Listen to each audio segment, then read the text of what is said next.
तो मेहनत का फल होता क्या है, मैं वैसे तो नहीं बता पाऊंगा, ठीक है।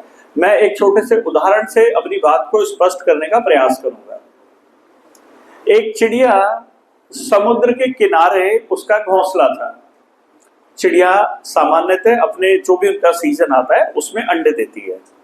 चिड़िया ने अंडे दिए और वो बच्चे जब फूटेंगे, अंडे फूटेंगे, उसमें से बच्चे निकलेंगे, तो बच्चे निकलते ही खाना उनको चाहिएगा, तो चिड़िया खाने की तलाश में थोड़ा दूर चली जाती है जंगल में।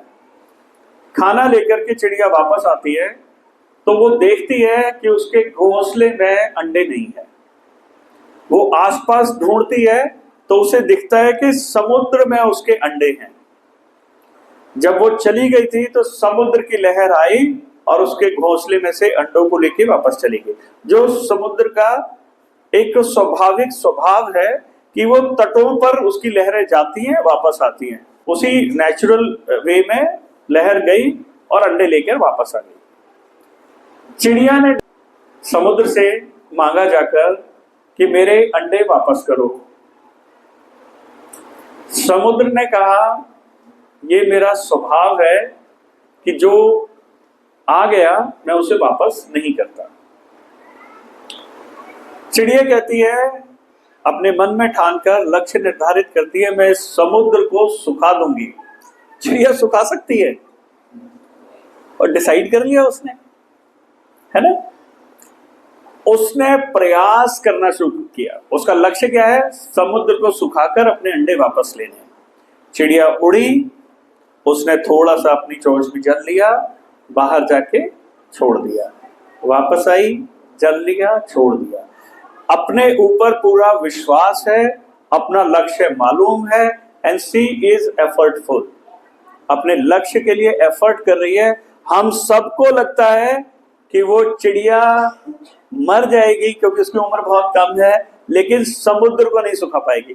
हो सकता है 2 या 4 बाल्टी पानी बाहर निकाल दे, पर 2 या 4 बाल्टी निकालने से कभी समुद्र सूखेगा? कभी नहीं सूखेगा। पर चिड़िया ये प्रयास कर रही है। आसपास की चिड़ियाएं हंसने लगी जैसे हमारे आसपास के लोग हंसेंगे। चिड़िया ने कहा, मैं ये काम कर रही हूं, मुझे भी मालूम है कि नहीं होगा, लेकिन अब मेरा यही लक्ष्य है, चाहे इसके लिए मुझे किसी भी लेवल पर जाकर कितनी भी एफर्ट करनी पड़े, मैं इसको सुखा करके ही रहूंगी।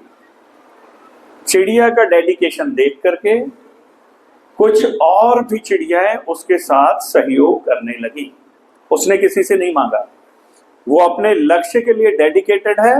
तो मेरा एक सेंटेंस था कि पूरी ब्रह्मांड की शक्तियां, पूरी नेचर आपके अनुरूप परिस्थिति बनाने लग जाती है। ठीक, जब वो चिड़िया ऐसा कर रही है तो ये एक अद्भुत घटना है कि नहीं। एक चिड़िया समुद्र को सुखाने का प्रयास कर रही है, अद्भुत घटना है। बात तेजी से पूरे जंगल में फैल गई।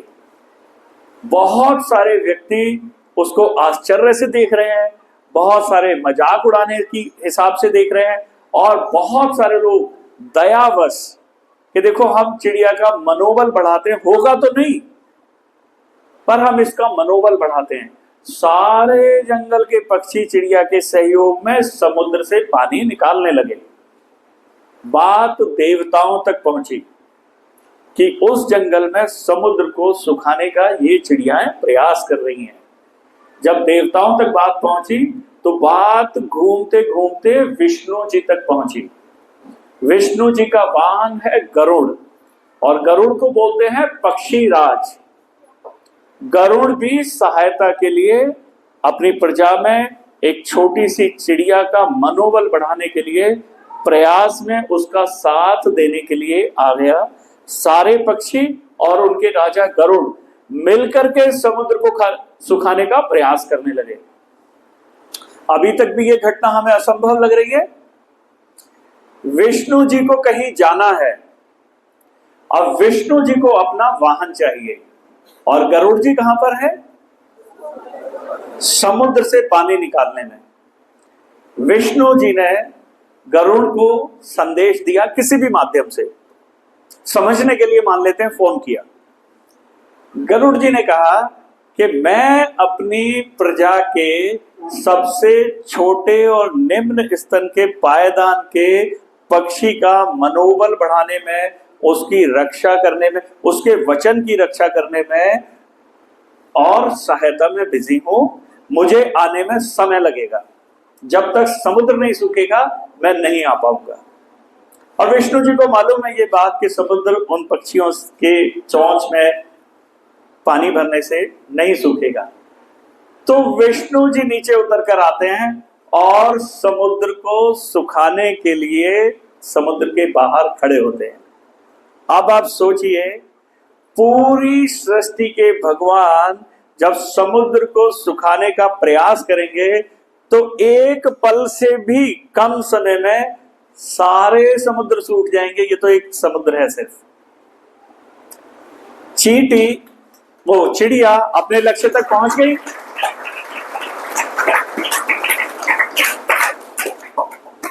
विष्णु जी को देखते ही समुद्र ने कि मैं अब तो सूख ही जाऊंगा, डर के मारे चिड़िया के अंडे वापस किए।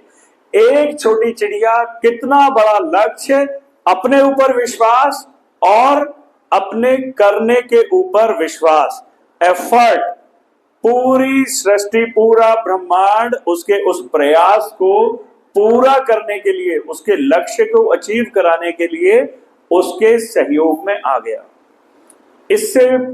इस कथा से पहले मैंने जो आपको बातें बताई वो उस समय व्यवहारिक नहीं लग रही थी, लेकिन पुराणों में दिए हुए इस उदाहरण से हमारे हृदय में एक बात मजबूती से आ जाती है कि जब हम अपने पहले चारों स्टेप्स को 100% एफर्ट लगा के पूर्ण विश्वास से करने का प्रयास करेंगे तो रिजल्ट उस चिड़िया की तरह निकल आएगा, टारगेट चाहे कितना भी बड़ा हो।